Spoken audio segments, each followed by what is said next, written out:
ನಮಸ್ಕಾರ. ಇರಾನ್ ಮೇಲೆ ಅಮೇರಿಕ ಮತ್ತು ಇಸ್ರೇಲ್ ದಾಳಿ ಮಾಡಿದ ಪರಿಣಾಮದಿಂದ ಅತ್ಯಂತ ಭಯಾನಕವಾದಂಥ ಸ್ಥಿತಿ ನಿರ್ಮಾಣ ಆಗಿದೆ.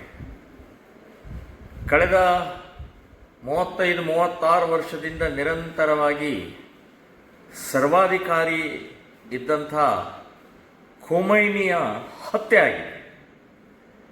ಬರ್ಬರವಾದಂಥ ಹತ್ಯೆ ಆಗಿದೆ. ಇವತ್ತು ಇಡೀ ಜಗತ್ತು ಗೊತ್ತು ಆ ಖೊಮೈನಿ ಅನ್ನುವಂಥ ವ್ಯಕ್ತಿ ಹೇಗಿದ್ದ, ಏನು ಆಡಳಿತ, ಏನು ಹೇಗೆ ಅಂತನ್ನುವಂಥದ್ದು. ಯಾವ ಮುಸ್ಲಿಮ ರಾಷ್ಟ್ರಗಳಿಗೂ ಕೂಡ ಶಾಂತಿಯಿಂದ ನೆಮ್ಮದಿಯಿಂದ ಬದುಕಕ್ಕೆ ಕೊಡಲಾರದಂಥ ಖೊಮೈನಿ. ಅಷ್ಟೇ ಅಲ್ಲ, ತಮ್ಮ ದೇಶದಲ್ಲೇ ಇರುವಂಥ ಹೆಣ್ಣುಮಕ್ಕಳಿಗೆ ಅತ್ಯಂತ ಕ್ರೂರವಾಗಿ ಅವರಿಗೆ ಯಾವುದೇ ರೀತಿಯ ಸ್ವಾತಂತ್ರ್ಯವನ್ನು ಕೊಡದೆ ಅವರನ್ನು ಪ್ರಾಣಿಗಳ ಥರ ನಡ್ಕೊಂಡಂಥ ವ್ಯಕ್ತಿ ಯಾರಾದರೂ ಇದ್ದರೆ ಅದು ಖೊಮೈನಿ. ಸೊ ಅಂಥ ವ್ಯಕ್ತಿ ಸತ್ತ ನಂತರ ಇವತ್ತು ಭಾರತದಲ್ಲಿ ಇರುವಂಥ ಮುಸ್ಲಿಮರು ಪ್ರತಿಭಟನೆಗಳನ್ನು ಮಾಡ್ತಾ ಇದ್ದಾರೆ. ಶ್ರೀನಗರದಲ್ಲಿ ಪ್ರತಿಭಟನೆ ಮಾಡ್ತಾ ಇದ್ದಾರೆ. ಕರ್ನಾಟಕದಲ್ಲೂ ಕೂಡ ಚಿಕ್ಕಬಳ್ಳಾಪುರ ಇರ್ಬೋದು, ಬೆಂಗಳೂರು ಇರ್ಬೋದು, ಹೀಗೆ ಅನೇಕ, ಶಿವಮೊಗ್ಗ, ಇಲ್ಲೆಲ್ಲ ಕಡೆಗೂ ಪ್ರತಿಭಟನೆಯನ್ನು ಮಾಡ್ತಾ ಇದ್ದಾರೆ. ಶಿವಮೊಗ್ಗದಲ್ಲಿ ಒಬ್ಬ ಮುಸ್ಲಿಂ ವ್ಯಕ್ತಿ ಹೇಳ್ತಾ ಇದ್ದು, ಗಾಂಧೀಜಿ ನಮ್ಮ ದೇಶದಲ್ಲಿ ಹೇಗೋ ಹಾಗೆ ಖೊಮೈನಿ ಇರಾನ್ದಲ್ಲಿ ಇದ್ದ ಹಾಗೆ ಅವರನ್ನು ಕೊಲ್ತಾರೆ ಅಂತಂದರೆ ಹೇಗೆ?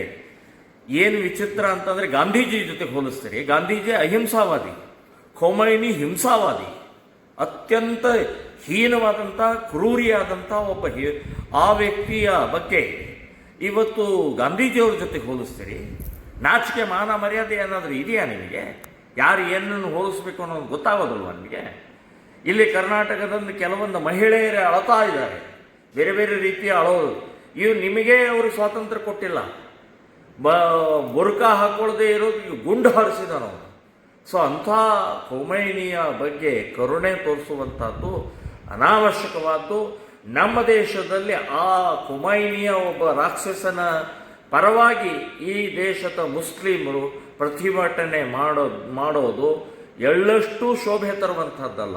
ಇದನ್ನು ಶ್ರೀರಾಮ ಸೇನೆ ನಾವು ಖಂಡಿಸ್ತಾ ಇದ್ದೀವಿ, ವಿರೋಧಿಸ್ತಾ ಇದ್ದೀವಿ. ಹ್ಯಾರಿಸ್ ಇವತ್ತು ಅವರು ಪ್ರತಿಭಟನೆಯನ್ನು ಮಾಡಿದ್ದಾರೆ. ನೀವು ಪ್ರತಿಭಟನೆ ಮಾಡೋದಿದ್ದರೆ ಎಲ್ಲರಿಗೂ ಏನು ಹೇಳ್ತೀರಿ? ಸ್ವಾತಂತ್ರ್ಯ ಮೈದಾನದಲ್ಲಿ ಮಾಡಬೇಕು, ಫ್ರೀಡಮ್ ಪಾರ್ಕ್ನಲ್ಲಿ ಮಾಡಬೇಕು ಅಂತ ಹೇಳ್ತಾರೆ. ನೀವೆಲ್ಲ ಮಾಡಿದಿರಿ? ನಿಮ್ಮ ಕ್ಷೇತ್ರದಲ್ಲಿ ಹೇಗೆ ಏನು ಮಾಡಿದಿರಿ? ಹೊರಗಡೆ ಓಪನ್ನಾಗಿ ಮಾಡಿ ಟ್ರಾಫಿಕ್ಕಿಗೆಲ್ಲ ತೊಂದರೆ ಕೊಟ್ಟು ಮಾಡಿದಿರಿ. ಸೊ ಅದ್ರ ಬಗ್ಗೆ ಮಾತನಾಡುವಂಥದ್ದಿಲ್ಲ. ಸೊ ಈಗ ನಾನು ಹೇಳಿದ್ದು, ಖೊಮೈನಿಯ ಸಂಬಂಧಪಟ್ಟಾಗೆ ಕರ್ನಾಟಕದಲ್ಲಿ ಪ್ರತಿಭಟನೆ ಮಾಡುವಂಥದ್ದು ಅನಾವಶ್ಯಕವಾದ್ದು. ಇದನ್ನು ನಾವು ವಿರೋಧಿಸ್ತೀವಿ, ಬಲವಾಗಿ ವಿರೋಧಿಸ್ತೀವಿ. ಸರ್ಕಾರ ಇದನ್ನು ತಡಿಬೇಕು ಅನ್ನುವಂಥದ್ದು ಈ ಸಂದರ್ಭದಲ್ಲಿ ನಾನು ಹೇಳ್ತಾ ಇದ್ದೀನಿ.